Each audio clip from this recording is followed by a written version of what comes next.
বাড়িতে থাকা এত কমন দুটো ইনগ্রেডিয়েন্টস দিয়ে যে এত ভালো হেয়ার সলিউশন পাবো সেটা তো ভাবতেই পারিনি। তো তোমাদেরও যদি হেয়ার ফল প্রবলেম থেকে থাকে বা ড্রাই ড্যামেজ হেয়ার থেকে থাকে, আজকের ভিডিওটা অবশ্যই দেখো।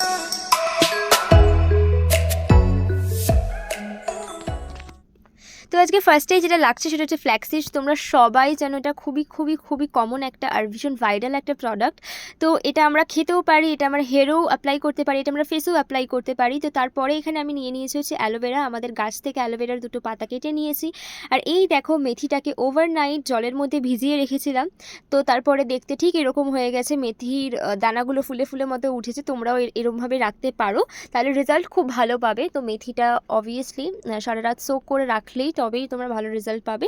তো এরপরে যেটা করবো, অ্যালোভেরা গুলোকে এরমভাবে পিস পিস করে কেটে জলের মধ্যে ভিজিয়ে দেবো। তো তোমরা অ্যালোভেরা পাতাটাকে বাদ দিয়ে জেলটাও তোমরা বের করে নিতে পারো। তারপরে এই ফ্ল্যাক্সিডসটা একদমই, আমি 2 চামচ মেথি ইউজ করেছি, 2 চামচ ফ্ল্যাক্সিড ইউজ করেছি। তো ফ্ল্যাক্সিডসটা একদমই জলের মধ্যে দিয়ে দেবো। জলের মধ্যে নিয়ে ভালো করে মিক্স করে নেব। তোমরা দেখো, পুরো প্রসেসটাই আমি শেয়ার করেছি কিভাবে কি করতে হবে। তো ফ্ল্যাক্সিডসটা ভালো করে দিয়েছি, 2 চামচ ফ্ল্যাক্সিড আমি এখানে ইউজ করেছি। তো এটাকে ভালো করে মিক্স করে নেব, একদমই ভালো করে মিক্স করে তারপরে এটাকে ফোটাতে হবে। তো এরপরে ওভেনে বসিয়ে দিয়েছি, এটাকে ভালো করে 10 to 12 মিনিটস মতো তোমরা এটাকে ফোটাবে। কেউ বেশি ফুটিয়ে ফেলো না, তাহলে তাহলে ভীষণ ঠিক হয়ে যাবে, বুঝলে তো। তো যাই হোক, 10 to 12 মিনিটস মতো তোমরা এভাবেই ফোটাবে। এভাবেই দেখবে যখন ফুটে আসবে আর একটু জেল জেল মতো হয়ে যাবে, তখন এরকম বড় একটা ছাঁকনি, আমি এখানে প্লাস্টিকের ছাঁকনি ইউজ করেছি বিকজ আমার কাছে মেটালিক কোনো ছাঁকনি ছিল না। বাট তোমরা অবশ্যই মেটালিক ছাঁকনি ইউজ করো।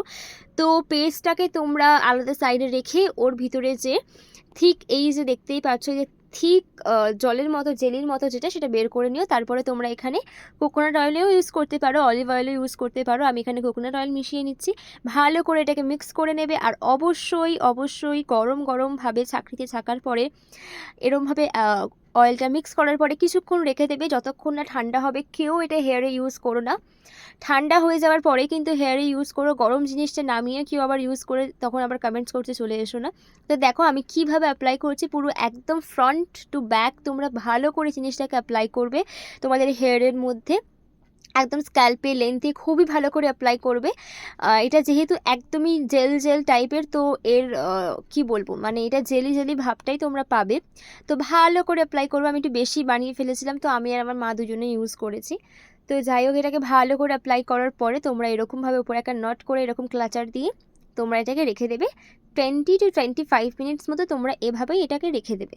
তারপরে একটা নর্মাল জেন্টাল ওয়াশ করবে শ্যাম্পু ইউজ করে, যেরকম করো। তো তারপরে রেজাল্টটা তোমরা জাস্ট দেখো, just look at my hair, মানে ভীষণ স্মুথ। আর সত্যি কথা বলতে, শ্যাম্পু করার সময় এভরিডে যে হেয়ার ফল হতো সেটা একটাও হেয়ারও আমার ওঠেনি আজকে।